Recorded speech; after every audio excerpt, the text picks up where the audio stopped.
Sorry for bringing you back here once again. Some topics are best discussed in private. Is this about the imposter? That's right. I have to say, Traveler, I'm very surprised you noticed the difference between me and the imposter. Yes, this mark. Perhaps it's where it all began. Ooh, sounds like the beginning of a big story. Keep going. Well, I can't deny that what I'm about to say does sound like something from a children's storybook. So, what do you think this diamond-shaped mark means? A tattoo? A crest? Something else? No. Consider it a birthmark. Have you ever seen an intricate glass ornament and wondered how it was made? Well, one method for crafting with glass is a technique known as glass blowing. Glass blowing is not a widely known art in Teyvat. For this reason, glassware made in this way is usually very expensive. As the name implies, glass blowing involves blowing air into a hole, much like blowing up a balloon. This type of glassware is known for having a pontil mark at the point where the blowpipe was inserted, where the hole was sealed at the very end. This mark is a sign that the item was crafted by a human hand. Sounds kind of amazing. It is a wondrous and beautiful art form. Alice says that these marks are seen as proof of the maker's fine handiwork, the only flaw in an otherwise perfect work of art. My mark is something similar to this.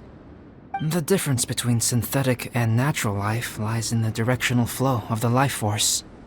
The energy of a natural life form flows out from within. That's why flower buds bloom and curled leaves unfold. And it's the very reason we watch and wonder at blossoming flowers. Creating life artificially, on the other hand, involves, to a certain extent, the introduction of an external source of energy into the embryonic life form. When the hole where the life force was infused is sealed at the end, it leaves a mark not dissimilar to the pontil mark in blown glasswares.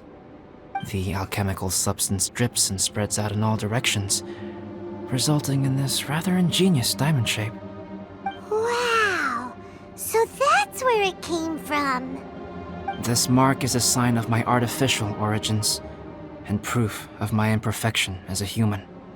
I presume that the imposter intentionally avoided replicating this mark, so as not to become less than perfect himself. You are fundamentally different from other people.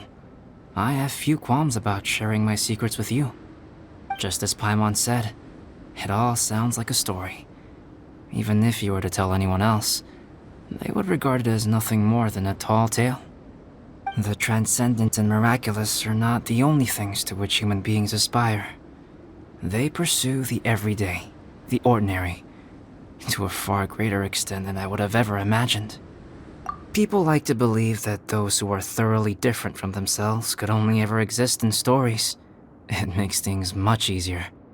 Or, in other words, all the unfathomable things we've seen recently would make good material for a novel. I have friends who write novels.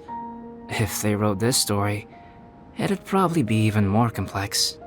Making up stories is easy. Even Paimon can do that. Oh, I didn't know you had that kind of talent. Paimon's the best guide in Teyvat. Making up stories is a piece of cake. In that case, how about we have a storytelling contest? We can base our stories on the events of the last few days. Sounds great! But we still have to help out the Adventurers Guild. I understand.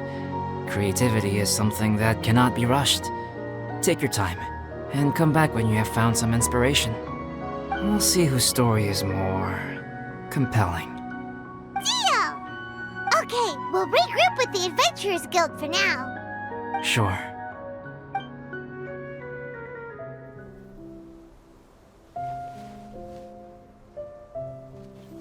My story. Yes, I should have known. Master's failed specimen in the dragon's belly. This is where the story truly begins.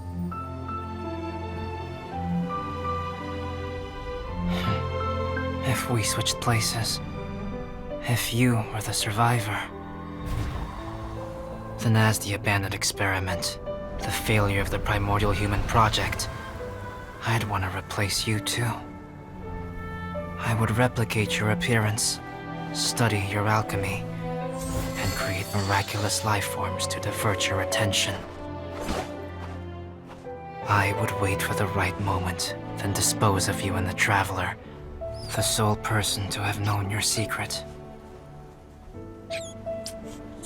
And then, I could finally experience the joy of being brought into the world.